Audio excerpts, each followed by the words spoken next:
Good evening and welcome to the channel's studios here in London with your international news around the world in 5. The Nobel laureate Mohammad Yunus has declared there is a lot of work to be done in Bangladesh as he arrived in the country to take over as interim leader. People are excited, the 84-year-old said, moments after flying into the capital Dhaka from France on Thursday.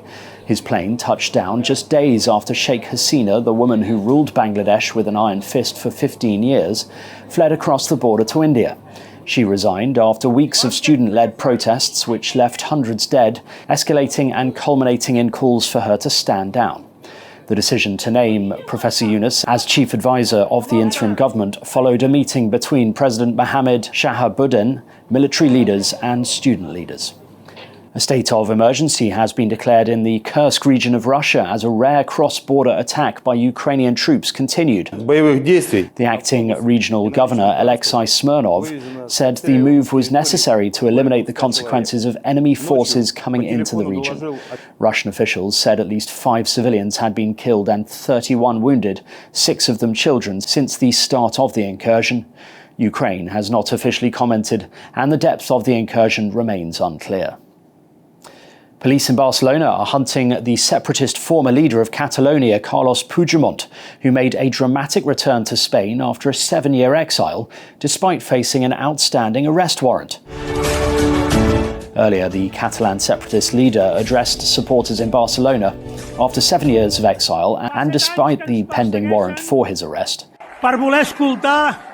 For much of the past several years, he has lived in Brussels after police indicted him on charges linked to a failed bid for independence in 2017.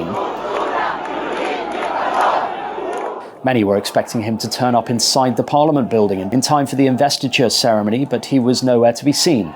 Instead, there were scuffles outside the Catalan Parliament as the investiture session began without him. The death toll from heavy rains that lashed western Yemen earlier this week has risen to 40, with 5 others still reported missing. That's according to Houthi officials and aid workers. Hudaydah and Hajjah provinces, much of which are under the control of the Iran-aligned Houthi rebel group. More than 500 homes had to be evacuated and many roads were blocked by floodwaters. The UN agency added that aid partners had begun deliveries amid the need for urgent support to thousands of families affected by the deluge. The Met Police chief has praised local communities for helping to stem disorder after further riots failed to take place overnight. Mark Rowley said thousands of anti-racism protesters gathered in cities and towns across England, rallying in response to a week of anti-immigration rioting sparked by misinformation over the deadly stabbing in Southport on the 29th of July. Thousands of extra police officers had been deployed, but the protests were largely peaceful with few serious incidents. It was a massive policing operation. I'm really pleased with how it went, and we put thousands of officers on the street, and I think the show of force from the police and frankly the show of unity from communities together defeated the challenges that we've seen. 3 upcoming Taylor Swift concerts in Vienna have been cancelled following a possible security threat. 3 shows, part of Swift's Eras Tour, had been due to take place on Thursday, Friday and Saturday at the Ernst Happel Stadium. On Wednesday, 2 people were arrested on suspicion of planning attacks inspired by the Islamic State group on large events in the Austrian capital. The statement said, "Due to confirmation by government officials of a planned terrorist attack, we have no choice but to cancel the 3 planned shows for everyone's safety." And a man responsible for one of the most viral clips in Australian history has died at the age of 82. The prison escapee and on-again, off-again petty criminal, whose best-known alias was Jack Carlson, shot to fame in 2009 after a clip of his dramatic 1991 arrest outside a Chinese restaurant in Brisbane was uploaded to the internet.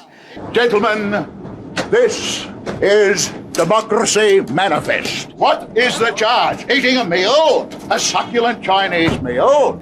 The seminal moment has inspired thousands of memes, musical remixes and reaction videos. Democracy Manifest is also the name of a purebred Australian racehorse. Carlson's family confirmed he had passed away in hospital following a battle with prostate cancer, surrounded by loved ones. And that's your international news around the world in 5. Now back to the channel's studios in Lagos.